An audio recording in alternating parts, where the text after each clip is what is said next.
आज हम लोग ये दो क्वेश्चन को सॉल्व करेंगे। 30 सेकेंड्स में सॉल्व कर लेंगे विदाउट एनी फॉर्मूला, सिर्फ लॉजिक और कॉन्सेप्ट से। तो ये रहा पहला question. The reduction of 20% in the price of rice. जो चावल का जो प्राइस था ना, दाम था, उसमें 20% की कमी आ गई है। मान लीजिए आपके पॉकेट में 450 है, ठीक है, यही दिया है। तो ऑब्वियसली दाम घट गया चावल का, 10 रुपए किलो, 15 रुपए किलो, जो भी होगा उसका दाम 20% घट गया। तो आप इसी इतना ही पैसा पैसा आपका फिक्स है, तो आप ज्यादा खरीद पाओगे ना, वही कह रहा है। 50 kg ज्यादा खरीद पा रहा है, तो आपको ओरिजिनल प्राइस बताना चावल का, राइस का, ठीक है। तो मैंने ओल्ड और न्यू कर दिया है, और प्राइस को क्या यहाँ पे रख सकते हैं अभी के लिए समझने के लिए, 10 रुपए पर केजी मान लो राइस का प्राइस है, और बोल रहा है 20% की कमी हो गई, तो नया प्राइस क्या हो जाएगा, इसमें 20% घटा दो, मतलब 2 रुपए प्रति किलो कम हो जाएगा। 20%, 10 का 20% 2 होगा ना, तो ₹8 पर केजी हो गया, ठीक है। इसको हम यहाँ पे ऐसे कर देते हैं, 5 और ये 4, 5:4 का रेशियो हो गया, इस तरह से समझ सकते हैं, ठीक है। तो अब आपके पर्सपेक्टिव से समझते हैं। आपके पास 450 रुपये ही है, फिक्स रुपए है आपके पास। तो वही चावल अगर 5 रुपए प्रति किलो मिले, और वही चावल 4 रुपए प्रति किलो मिले, तो कहाँ पे आप ज्यादा खरीद पाओगे इसी प्राइस से? यहाँ की यहाँ, यहाँ ज्यादा खरीद पाओगे ना, क्योंकि प्राइस कम है, और यहाँ थोड़ा कम खरीद पाओगे। तो यहाँ 5 की जगह यहाँ पे 4 हो जाएगा, इन्वर्सली प्रोपोर्शनल हो जाएगा। या 4 यूनिट्स ही खरीद पाओगे एक तरह से आप राइस को, और यहाँ कम है, यहाँ पे कम है प्रति किलो प्राइस राइस का ना, तो आप ज्यादा खरीद पाओगे, तो ये वाला वैल्यू यहाँ आ जाएगा, तो 5 यूनिट्स खरीद पाओगे, इन्वर्सली प्रोपोर्शनल हो गया, ठीक है। रिलेशन समझ पाए? और हमें क्वेश्चन में दिया हुआ है, देखो, पहले 4 ही यूनिट्स राइस खरीद पाते, और अब 5 यूनिट्स खरीद पा रहे हो, तो +1 यूनिट ज्यादा खरीद पा रहे हो, 1 यूनिट ज्यादा खरीद पा रहे हो। और यही वैल्यू तो हमें 50 kg दिया हुआ है, 50 kg ज्यादा आप खरीद पा रहे हो, तो 1 यूनिट की वैल्यू इतना हो गया। तो पहले का बताना है ना कि राइस का प्राइस कितना था, तो पहले राइस, टोटल राइस कितना खरीद पाते थे वो देख लेंगे। तो 1 यूनिट 50 किलो के बराबर है, तो 4 यूनिट कितने के बराबर हो जाएंगे? 4 से गुना, 200 किलो राइस खरीद पा रहे थे। और हमारे पास पॉकेट में तो 450, वो फिक्स था, बस सस्ता हो गया था, इतना ही रुपए पॉकेट में था, और 200 किलो राइस खरीद पा रहे थे पहले का। तो वही प्राइस बताना, ओरिजिनल प्राइस क्या था। तो 200 किलो राइस का दाम था 450 रुपए, तो 1 किलो का क्या हो जाएगा, डिवाइड। तो 450 को 450 रुपए को 200 से डिवाइड कर दोगे, तो 0 0 कट हो गया, और ये 4 हो गया, ये 9 हो गया, तो 2.25, ₹2.25, ₹2.25 पर केजी ये प्राइस आ गया। तो कुछ नहीं था यहाँ पे, ठीक है। ऑप्शन नंबर डी हो गया। कितना कॉन्सेप्चुअली हो गया, कोई फॉर्मूला और कुछ मानने की जरूरत भी नहीं पड़ी। तो इसी तरह अगले क्वेश्चन को देखते हैं। देखो, ये ट्रिकी क्वेश्चन है, यहाँ पे स्टूडेंट्स अक्सर सिली मिस्टेक करते हैं। तो देखो, कुछ नहीं है यहाँ पे दिया है, 20% of a plus B is equal to 30% of a minus B, और हमें बताना है then what percent of b is equal to a, मतलब b का कितना प्रतिशत a के बराबर होगा।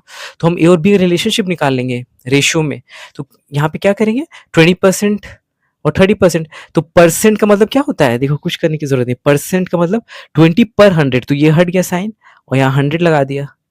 परसेंट मतलब 30/100, फॉर एवरी 100 30, हर 100 में 30 होनी चाहिए वैल्यू, तो ये हटा दो और यहाँ 100 लगा दो, और क्योंकि डिनोमिनेटर में 100 है, तो ये खत्म हो गया यहीं पे, कुछ करने की जरूरत नहीं है। अब 20 ऑफ ए मतलब इनटू में हो गया, ऑफ का मतलब इनटू, और ऑफ का मतलब यहाँ भी मल्टीप्लाई, बस। तो मैं साफ से लिख दे रहा हूँ क्लीन करके, 20 इंटू ए प्लस बी हो गया, और 30 इंटू ए माइनस बी हो गया, राइट। अब यहाँ पे 0 0 भी कट हो गए। अब ये हो गया 2a plus 2b, 3a minus 3b। अब यहाँ पे कहीं पे इसको ले चले जाओ, इसको यहाँ ले चले जाते, तो ये 3a से 2a सब्ट्रैक्ट हो जाएगा, तो यहाँ पे a हो जाएगा, और यहाँ पे ऐड हो जाएगी, तो 5b हो जाएगी। और अब मैं अगर इसे b बाय a लिखूं, तो क्या हो जाएगा, b बाय यहाँ हो जाएगा, तो यहाँ 1/5, मतलब a/b को ऐसे बोल सकते हो, 5:1 ऐसे, ये आ गया फाइनल हमारे पास ये चीज, ठीक है। तो a ज्यादा है, 5 टाइम्स ज्यादा है b के मुकाबले। तो हमें क्या बताना है, then what percent b is equal to a, b का कितना प्रतिशत a के बराबर होगा। तो b को कितना होना होगा, b को कितना होना होगा a के बराबर होने के लिए, 5 होना होगा। अभी 1 है, 5 होना होगा 5 टाइम्स, तो b को कितना होना पड़ेगा, 5 टाइम्स होना होगा, मतलब 5 टाइम्स और होना होगा। तो ये आंसर होगा। तो हमें प्रतिशत में पूछा है, तो प्रतिशत में कैसे समझेंगे, जैसे हम लोग जब कहते हैं कि ऐसे कहते हैं ना, डबल ऑफ 1 बताओ, एक का डबल वैल्यू बताओ, तो हम लोग क्या करेंगे, 2 इंटू 1 कर देंगे, तो 2 हो जाएगा। फिर उससे वो उसी तरह कहेंगे ट्रिपल ऑफ 1, तो क्या होगा, 3 इंटू 1, तो 3 हो जाएगा, मतलब 1 3 हो गया, फिर 1 2 हो गया, चेंज हो गया। उसी तरह जब परसेंटेज के टर्म में बोलेंगे, तो हम डबल ऑफ वन को हम परसेंटेज के टर्म में कैसे रिप्रेजेंट करेंगे? डबल मतलब 200% ऑफ वन बोलेंगे, एक का 200%। तो क्या हो जाएगा? 200% है 200%, तो 200 पर 100 हो गया, इस तरह से लिख सकते हैं, इंटू वन। तो 0 0 खत्म, ये 2 से गुणा तो 2 हो गया। उसी तरह यहाँ पे बोल रहा है 5 टाइम्स ऑफ वन, हमें निकालना है 5 टाइम्स ऑफ वन, तभी तो 5 हो जाएगा ये और ए के बराबर हो जाएगा। इसको परसेंट में बताना है, तो 5 टाइम्स ऑफ वन मतलब 500% ऑफ वन हो जाना होगा, 500 गुना 500% हो जाएगा, वन का 500% 5 हो जाएगा, या 5 टाइम्स, तो परसेंट के टर्म्स में पूछा है, ठीक है। तो यही 500% से रिप्लेस हो गया, तो 500% हमारा आंसर हो गया, ऑप्शन सी। इस तरह से विजुअलाइज करके मतलब रिलेशनशिप में समझाया कि डबल का मतलब क्या होता है। डबल का मतलब होता है 200%, ट्रिपल का मतलब होता है 300%, परसेंट के टर्म्स में।